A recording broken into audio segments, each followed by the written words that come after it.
తెలంగాణ, జై కేసీఆర్, జోహార్ తెలంగాణ మన వీరులకు, జోహార్ తెలంగాణ మన వీరులకు. కేసీఆర్ గారి నాయకత్వం, కేసీఆర్ గారి నాయకత్వం, కేసీఆర్ గారి నాయకత్వం. జై తెలంగాణ, జై తెలంగాణ, జై తెలంగాణ. జోహార్ తెలంగాణ మన వీరులకు, జోహార్ తెలంగాణ మన వీరులకు. జై కేసీఆర్, జై కేసీఆర్, జై కేసీఆర్. జై తెలంగాణ, జోహార్ తెలంగాణ మన వీరులకు. కేసీఆర్ గారి నాయకత్వం.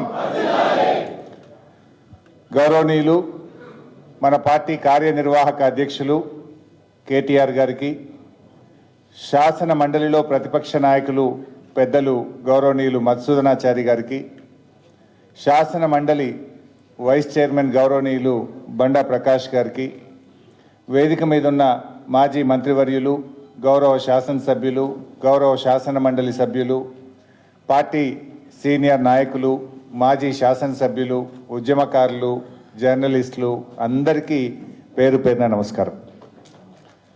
ముఖ్యంగా మా అక్క చెల్లెలకు, ఉద్యమకారుల్లో వాళ్ళంతా భాగమే. సో డైరీ ఆవిష్కరణ అంటే నాకు పాత రోజులు గుర్తొస్తూ ఉన్నాయి. వెనకట మా శ్రీనివాస్ గౌడ్ అన్న, దేవి ప్రసాద్ అన్న, స్వామి గౌడ్ అన్న, అసలు తెలంగాణ ఉద్యమంలో ప్రతి నూతన సంవత్సరంలో డైరీ ఆవిష్కరణ అంటే అవి ఉద్యమ కేంద్రాలుగా వెలిసిల్లినాయి.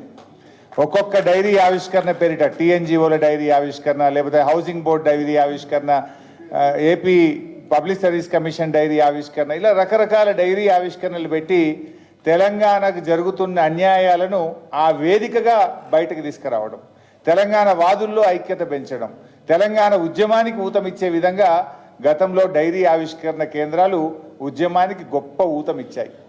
ఈరోజు మన బీఆర్ఎస్ పార్టీ తరఫున ఈ డైరీ ఆవిష్కరణ చేసుకోవడం నిజంగా చాలా సంతోషంగా ఉంది. ఈ డైరీని తయారు చేసినటువంటి వారు చాలా బాగా చేశారు. వారికి హృదయపూర్వకంగా నేను ధన్యవాదాలు కూడా తెలియజేస్తా ఉన్నా. అదొకసారి ఇలా తిప్పుతూ ఉంటే డైరీలో ఆనాడు మన 14 ఏళ్ల ఉద్యమ ప్రస్థానం అంతా అక్కడ కనబడతా ఉంది. ఏమేమి జల పోరాటం కానీ, మన మిలియన్ మార్చ్ కానీ, సాగరహారం కానీ, కేసీఆర్ గారి మొత్తం లిస్ట్ అంతా కూడా అక్కడ ఒకసారి కళ్ళ ముందు కదులుతూ ఉన్నది. అదేవిధంగా ఇంపార్టెంట్ డేట్స్ కానీ, మన పార్టీ సాధించిన విజయాలు అన్నీ కూడా చక్కగా తయారు చేశారు. పార్టీ ప్రతి నాయకుడు, కార్యకర్త కూడా ఈ డైరీని తన వెంట పెట్టుకోవాల్సినటువంటి అవసరం ఉంది. అది ఉన్నదంటే మొత్తం మన పాత జ్ఞాపకాలన్నీ కూడా గుర్తొస్తాయి. చాలా చక్కగా ఈరోజు డైరీ ఆవిష్కరణ చేసినాం. నాటి డైరీ ఆవిష్కరణ కేంద్రాలు ఆ రోజు రాష్ట్ర సాధనకు ఉపయోగపడితే, నేటి డైరీ ఆవిష్కరణ మన తెలంగాణ రాష్ట్ర అభివృద్ధికి, తిరిగి బీఆర్ఎస్ను అధికారంలో తెచ్చుకోవడానికి, ఈ ప్రజల పక్షాన మనం నిలబడడానికి ఇవి ఎంతగానో ఉపయోగపడతాయి. సరే, ఈరోజు అన్ని విషయాలు పెద్దలు మాట్లాడారు. రేవంత్ రెడ్డి గారి ఏడాది పాలన అయిపోయింది. ఏం చెప్పిండ్రు ఆ రోజు ప్రజలకు చాలా హామీలు ఇచ్చారు. కానీ ఏడాదిలో నిజంగా రేవంత్ రెడ్డి గారు చేసింది ఏమైనా ఉన్నది అంటే, అయితే కోతలు, లేకపోతే ఎగవేతలు, కాదంటే కేసులు. కేసీఆర్ గారి ప్రభుత్వం గతంలో అనేక సంక్షేమ కార్యక్రమాలు తెస్తే ఆ సంక్షేమ కార్యక్రమాలకు కోతలు పెట్టినారు. కాంగ్రెస్ పార్టీ మేనిఫెస్టోలో చెప్పిన వాటిని ఎగవేతలు చేస్తూ ఉన్నారు. ప్రశ్నించే వారి మీద కేసులు పెడతా ఉన్నారు. ఇంతకు మించి రేవంత్ రెడ్డి సాధించింది అయితే ఏమి లేదు. ఎగవేతలంటే గుర్తొస్తూ ఉంది. ఆ మధ్య మా రసమై బాలకృష్ణ నన్ను మానకొండూరు పిలిచిండు. నేను ఆడికి పోయి, రేవంత్ రెడ్డి నువ్వు రుణమాఫీ ఎగ్గొట్టినవు, నువ్వు తులం బంగారం ఎగ్గొట్టినవు, రైతు భరోసా ఎగ్గొట్టినవు, మహిళలకు మహాలక్ష్మి ఎగ్గొట్టినవు, వృద్ధులకు 4000 ఆసరా పెన్షన్ ఎగ్గొట్టినవు, ఇవన్నీ ఎగ్గొట్టినవు నాయన. నీ పేరు యనుమల రేవంత్ రెడ్డి కాదు, నువ్వు ఇప్పటి నుంచి ఎగవేతల రేవంత్ రెడ్డివి అన్న. అరే, ఎగ్గొట్టిండు అంటే కూడా తప్పేనా? ఇది అన్నందుకు ఆడ మానకొండూరులో నా మీద పోలీస్ స్టేషన్లో కేసు పెట్టారు. ఇప్పుడు నోటీసుల మీద నోటీసులు వస్తున్నాయి నాకు, రా పోలీస్ స్టేషన్ కానీ. ఎగ్గొట్టిండు అంటే ఇది తప్ప? నువ్వు ఎగ్గొట్టింది నిజం కాదా? నువ్వు కోతలు పెట్టింది నిజం కాదా? ఇదంటే రేవంత్ రెడ్డికి కోపం వస్తూ ఉన్నది. ఏం చేసినావు నాయన నువ్వేమన్నా అంటే పబ్లిక్ డైవర్షన్.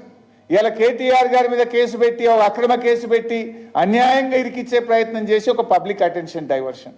దీనికంటే ముందు లగచెర్ల రైతులను అరెస్ట్ చేసి 15 రోజులు లగచెర్ల పేరు మీద డైవర్షన్ చేసినావు. దానికంటే ముందు అల్లు అర్జున్ పేరు మీద డైవర్షన్ టాక్టిక్స్ చేసినావు. దానికంటే ముందు తెలంగాణ తల్లిని మార్చిన అని చెప్పి దాని మీద 15 రోజులు డైవర్షన్ టాక్టిక్స్, టీజీని టీఎస్ చేస్తున్నా అని ఒక డైవర్షన్ టాక్టిక్స్, తెలంగాణ ఎంబ్లెం మారుస్తున్నా అని డైవర్షన్ టాక్టిక్స్. ఇవి తప్పదు. అసలు ప్రజలకు చేసింది ఏమన్నా ఉన్నదా? నువ్వు ఇచ్చిన హామీలు అమలు చేసింది ఏమన్నా ఉన్నదా? కేసీఆర్ గారు పెట్టిన సంక్షేమ పథకాలు, కళ్యాణ లక్ష్మి ఈరోజు చెక్కులు పిల్లలు పుట్టినకి వస్తున్నాయి. ఆ రోజు ఏం చెప్పిండు? పెళ్లి కాకముందే తులం బంగారం ఇస్తా కళ్యాణ లక్ష్మి అన్నాడు. పెళ్లి అయినాక పిల్లలు పుట్టినాక కూడా రేవంత్ రెడ్డి పాలనలో ఇంకా కళ్యాణ లక్ష్మి చెక్కులు రాని పరిస్థితి. కేసీఆర్ కిట్ వస్తలేదు, న్యూట్రిషన్ కిట్ బంద్ అయిపోయింది, బతుకమ్మ చీరలు బంద్ అయిపోయినాయి, రైతు బంధు బంద్ అయిపోయింది, బీసీ బంధు బంద్ అయిపోయింది, దళిత బంధు బంద్ అయిపోయింది. ఉన్న పథకాలు బంధు పెట్టుడు తప్ప నువ్వు కొత్తగా తెచ్చింది ఏమన్నా ఉన్నదా? నువ్వు రైతు భరోసా అన్నావు. అప్పుడేమో పార్లమెంట్ ఎన్నికల ముందు ఒక్కసారి మళ్ళా కేసీఆర్ ఇచ్చిన రైతు బంధే ఇచ్చిండు. చెప్పిందేమో ఇప్పుడైతే 10,000 మేమొస్తే 15,000 అన్నాడు. కానీ ఇచ్చింది 5,000. అది పార్లమెంట్ ఎన్నికలు దృష్టిలో పెట్టుకొని ఇచ్చిండు. ఎలక్షన్ అయిపోయింది, వానకాలం రైతు బంధు ఎగ్గొట్టిండు. ఇప్పుడు మళ్ళీ జెడ్పీటీసీ ఎన్నికలో లోకల్ బాడీ ఎన్నికలు వస్తాయని మళ్ళొక్కసారి రైతు బంధు వేస్తాడు. ఎలక్షన్ అయిపోయాక మళ్ళీ ఎగ్గొడతాడు ఎగవేతల రేవంత్ రెడ్డి. అంటే రైతు భరోసా విషయంలో రైతుల్ని మోసం చేసిండు. రుణమాఫీ చూస్తే సగం మందికి కూడా రుణమాఫీ కాలేదు. పంటల బీమాని ఊరించిండు, 2 పంటలకు కూడా పంటల బీమా ఎగబెట్టిండు. ఏ ఒక్కటి కూడా ఏ వర్గానికి కూడా ఇచ్చిన మాట నిలుపుకున్న పరిస్థితి లేదు. రైతులకు మోసం, మహిళలకు మోసం. మహిళలంటే గుర్తొస్తుంది, మొన్న జార్ఖండ్ రాష్ట్రంలో హేమంత్ సోరెన్ గారు కొత్తగా ముఖ్యమంత్రి అయింది. ఆయన ఎన్నికల్లో మాట ఇచ్చిండు, నా ప్రభుత్వం అధికారంలోకి వస్తే 2,500 మహిళలకు ఇస్తా అన్నాడు. మొదటి నెలలోనే 2,500 ఇచ్చాయన్న మాట నిలుపుకున్నాడు. మరి రేవంత్ రెడ్డి నువ్వేమో 100 రోజుల్లో ఇస్తా అని బాండ్ పేపర్ మీద సంతకాలు పెట్టి 13 నెలలు నిండినా ఈరోజు మహాలక్ష్మి పథకాన్ని రాష్ట్రంలో అమలు చేయలేదు. మహాలక్ష్మి ఎగబెట్టిండు.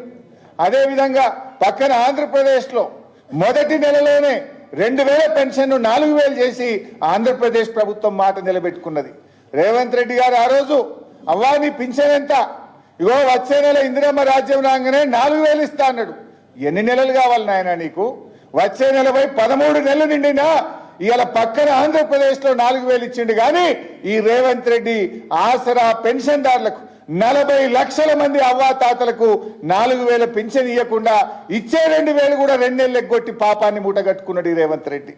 అంటే ఏం చేసినావు నువ్వు? ఏ వర్గానికి ఇచ్చిన మాట నిలుపుకున్నావని నేను అడుగుతా ఉన్నా. ఎస్సీ ఎస్టీ బీసీ రెసిడెన్షియల్ స్కూళ్లలో పిల్లల ఉసురు పోసుకున్నాడు. 60 మంది పిల్లలు చనిపోయింది.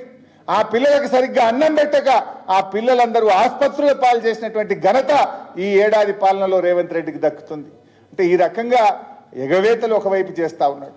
ఇక కేటీఆర్ లాగా ఎవరు ప్రశ్నిస్తే వాళ్ళ మీద కేసు, మా సోషల్ మీడియా అక్క చెల్లెళ్ళు అన్నదమ్ములు ప్రశ్నిస్తే వాళ్ళ మీద కేసులు, ఎవరు ప్రశ్నిస్తే వాళ్ళ మీద కేసులు పెట్టి ఇవాళ అణిచివేయాలనేటువంటి ప్రయత్నం చేస్తున్నాడు. ఏమన్నా సంక్షేమ పథకాలు ఏమైనా నాయన అంటే డబ్బులు లేవు అంటాడు. కానీ ఈయన ఏం చేస్తుండు? ఈయన భూములకు, ఈయన కుటుంబ సభ్యుల భూముల కాడికి 1,000 కోట్లు ఖర్చు పెట్టి 6 లైన్ రోడ్ వేస్తా ఉన్నాడు కలవకుర్తి దాకా. ఈయన నేను మెట్రో రైల్ 50,000 కోట్లతోని మెట్రో రైలు చేస్తా అంటుండు, ఎలివేటెడ్ కారిడార్స్ కడతా అంటుండు, 1,00,000 కోట్లతో మూసీ ప్రాజెక్టు కడతా అంటుండు. మరి అవ్వాతాతలకు 4,000 పింఛన్ ఏమైందంటే పైసలు లేవంటాడు. అరే రైతులకు 7,500 రైతు బంధు ఏమైందంటే పైసలు లేవంటాడు. మరి మూసీకి 1,00,000 కోట్లు ఆడికెళ్ళి వస్తున్నాయి నాయన నీకు? నువ్వు 50,000 కోట్లతో మెట్రో రైలు కడతా అంటున్నావు, దానికి పైసలు ఉంటాయి. అంటే బడా బడా కాంట్రాక్టర్లకు పైసలు ఇవ్వడానికి, ఢిల్లీకి కమిషన్లు పంపడానికి మాత్రం నీకు పైసలు వస్తాయి. ఇవాళ అవ్వ తాతలకు ఇవ్వడానికో, మా రైతులకు ఇవ్వడానికో, మా మహిళలకు ఇవ్వడానికి నీకు డబ్బులు లేవా అని నేను అడుగుతా ఉన్నా ఈరోజు ముఖ్యమంత్రిని. అంటే ఆయన నిజస్వరూపం ఇవాళ బయటపడతా ఉంది. దీన్ని మనం ప్రజల్లోకి తీసుకుపోవాల్సిన అవసరం ఉంది. ఇలా అప్పులను కూడా మాట్లాడిండు. మీరందరూ అసెంబ్లీలో చూశారు. ఈ రేవంత్ రెడ్డి ప్రభుత్వాన్ని అసెంబ్లీలోనే ఒప్పించి మెప్పిపించి నోరు మోయించిన అప్పుల గురించి 7 లక్షల కోట్లని 8 లక్షల కోట్లని అప్పులంటే నిండు అసెంబ్లీ సాక్షిగా 10 ఏళ్ల బీఆర్ఎస్ పాలనలో బీఆర్ఎస్ ప్రభుత్వం కరోనాతో సహా ఉదయ్ స్కీమ్తో సహా అన్నీ కలిపి చేసిన అప్పు 4,17,000 కోట్లే. నువ్వు ఒక్క ఏడాదిలో 1,37,000 కోట్ల రూపాయల అప్పులు చేసినావు. అంటే దీన్ని బట్టి ఏమర్థమైంది? మనం ఏడాదికి 41,000 కోట్ల అప్పు చేస్తే రేవంత్ రెడ్డి 1,37,000 కోట్ల అప్పులు చేసిండు. ఇప్పుడు ఎవడు అప్పులు ఎక్కువ చేసినట్టు? అంటే నీ ఇష్టం ఉన్నట్టు నీ మంత్రులు నీ మీడియా నీ సోషల్ మీడియా అడ్డగోలు ప్రచారాలు చేస్తే అసెంబ్లీలోనే కడిగి పారేసినాం. కాంగ్రెస్ ప్రభుత్వం నోరు మూపించినాం. మళ్ళీ ఎవరన్నా అప్పుల గురించి దుష్ప్రచారం చేస్తే బిడ్డ లీగల్ నోటీస్ ఇస్తాం, కోర్టుకు పోతామని అసెంబ్లీలోనే చెప్పి ప్రభుత్వం నోరు మూయించినాం. తప్పైతే ఇప్పుడే చెప్పు, బయట మాట్లాడితే ఊరుకోం బిడ్డ అని చెప్పాల్సి వచ్చింది. అంటే ఇలా బీఆర్ఎస్ ప్రభుత్వం వరుసగా 2 ఏళ్లు కరోనా ఉన్నా ఉదయ్ అప్పులు కేంద్ర ప్రభుత్వం బలవంతంగా మన మీద రుద్దినా మన ప్రభుత్వం ఏడాదికి 41,000 కోట్ల అప్పు చేస్తే రేవంత్ రెడ్డి ఒక్క సంవత్సరంలో 1,40,000 కోట్ల రూపాయలు అప్పు చేసిండు. ఇప్పుడు ఎవడ్రా నాయన ఎక్కువ చేసింది? మేం చేసిన దాంట్లో కాళేశ్వరం కట్టినాం, పాలమూరు కట్టినాం, చెరువులు బాగా చేసినాం, జిల్లాకు మెడికల్ కాలేజీ కట్టినాం, కలెక్టరేట్లు కట్టినాం, గురుకుల పాఠశాలలకు పక్కా భవనాలు కట్టినాం, మేము ఇంటింటికి నల్లా పెట్టి నీళ్లు తాగిచ్చినాం, నిరంతరాయ విద్యుత్తునిచ్చినాం. మేము 40,000 కోట్లు చేస్తే ఇన్ని అభివృద్ధి కార్యక్రమాలు చేసినాం. నువ్వు 1,40,000 కోట్లు ఒక్క ఏడాదిలో చేసి నువ్వు చేసిన పని ఒక్కటన్నా ఉన్నదా అని అడుగుతున్నా. బీఆర్ఎస్ కట్టిన ఫ్లైఓవర్లకు రిబ్బన్లు కత్తిరిస్తున్నావు, బీఆర్ఎస్ కట్టిన భవనాలకు పోయి రిబ్బన్లు కత్తిరిస్తున్నావు, బీఆర్ఎస్ కట్టిన ప్రాజెక్టులకు రిబ్బన్లు కత్తిరించినావు తప్ప నీ ఏడాదిలో ఒక్క పనన్న చేసినవా రేవంత్ రెడ్డి అని నేను అడుగుతావు. గీ మాటనే కదా మన కేటీఆర్ గారు అడిగింది. ఈ ఒక్క మాట అడిగినందుకే కదా నువ్వు ఇవాళ అక్రమ కేసులు పెట్టే ప్రయత్నం చేస్తున్నావు. ఇలా మనమందరం ఇవాళ బీఆర్ఎస్ పార్టీలో ఏ కార్యకర్తకు ఇబ్బంది వచ్చినా పార్టీ అండగా నిలబడ్డది. లగచర్లలో రైతుల కోసం గిరిజన రైతులకు బేడీలేస్తే కేటీఆర్ గారు పర్సనల్ గా తన కుటుంబ సభ్యుడు అరెస్ట్ అయితే ఏ రకంగా పనిచేస్తారో లగచర్ల గిరిజన రైతుల కోసం కేటీఆర్ గారు అంత కష్టపడ్డారు. వారి బెయిల్ కోసం, వారిని విడుదల చేయడం కోసం వారి కుటుంబ సభ్యులను కూడా 3 సార్లు కలిసి ధైర్యాన్ని ఇచ్చి ఆ కుటుంబాలకు కూడా అండగా నిలబడి వాళ్ళను జైలు నుంచి గౌరవంగా బయటకు తేవడంలో ఒక పార్టీ వర్కింగ్ ప్రెసిడెంట్ గా ఆయన కృషి చేశారు.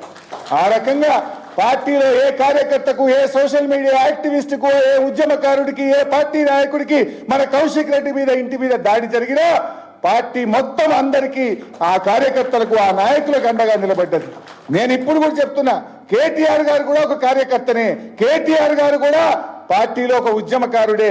ఇవాళ ఆయనకు ఆపదొస్తే కూడా మొత్తం పార్టీ కూడా వారికి అండగా నిలబడుతుంది. ఏ రకంగా అయితే ఒక నాయకుడి కోసం, ఒక కార్యకర్తకు ఇబ్బంది వస్తే నిలబడ్డామో ఇలా కేటీఆర్ గారి మీద పెట్టిన కేసు ఆయన మీద పెట్టిన కేసు కాదు, ప్రశ్నించే గొంతు మీద పెట్టిన కేసు, ఉద్యమకారుడు మీద పెట్టిన కేసు. ఆయన గ్రాఫ్ పడిపోతుంది కనుక, రేవంత్ రెడ్డి ప్రభుత్వం రోజు రోజుకు దిగజారిపోతుంది కనుక ఇలాంటి కేసులు పెట్టి ప్రజల దృష్టి మరల్చాలనే ఒక కుట్రలో భాగంగానే కేటీఆర్ మీద కేసు తప్ప ఇది వ్యక్తిగతంగా ఆయన చేసిన తప్పు కాదు, నేరం అంతకంటే కాదు. ఈ రాష్ట్ర ఇమేజ్ పెంచడానికి, రాష్ట్ర ప్రతిష్ట పెంచడానికి, రాష్ట్ర గౌరవం పెంచడానికి ఆయన పనిచేస్తే ఒక అక్రమ కేసు పెట్టేటువంటి ప్రయత్నం చేస్తున్నాడు. ఎట్లయితే కేటీఆర్ గారు, బీఆర్ఎస్ పార్టీ ప్రతి నాయకుడికి, కార్యకర్తగా ఆపదొస్తే నిలబడ్డదో యావత్ బీఆర్ఎస్ పార్టీ ఈ రోజు మానసికంగా, ధైర్యంగా కేసీఆర్ కు పూర్తిగా అండదండగా ఉంటాం. ఎవరు కూడా భయపడే ప్రశ్నే లేదు. ఏ నాయకుడికి ఆపదొచ్చినా, పార్టీలో ఏ కార్యకర్తగా ఆపదొచ్చినా ఈ పార్టీ ఒక కుటుంబం, ఈ కుటుంబం అంతా కలిసి పోరాడుతుంది, కలిసి అండగా నిలబడుతుందని చెప్పి మనవి చేస్తూ ఈ డైరీ ఆవిష్కరణ ఇంత అద్భుతంగా జరుపుకోవడం నాకు చాలా సంతోషంగా ఉంది. ఈ డైరీ కూడా ప్రింట్ చేసి ప్రతి నియోజకవర్గానికి 1000 డైరీలు మన ముఖ్య నాయకులకు, కార్యకర్తలకు కూడా పంపిస్తాం. అందరూ కూడా దీన్ని తప్పకుండా ఉపయోగించాలని చెప్పి కోరుతూ జై తెలంగాణ.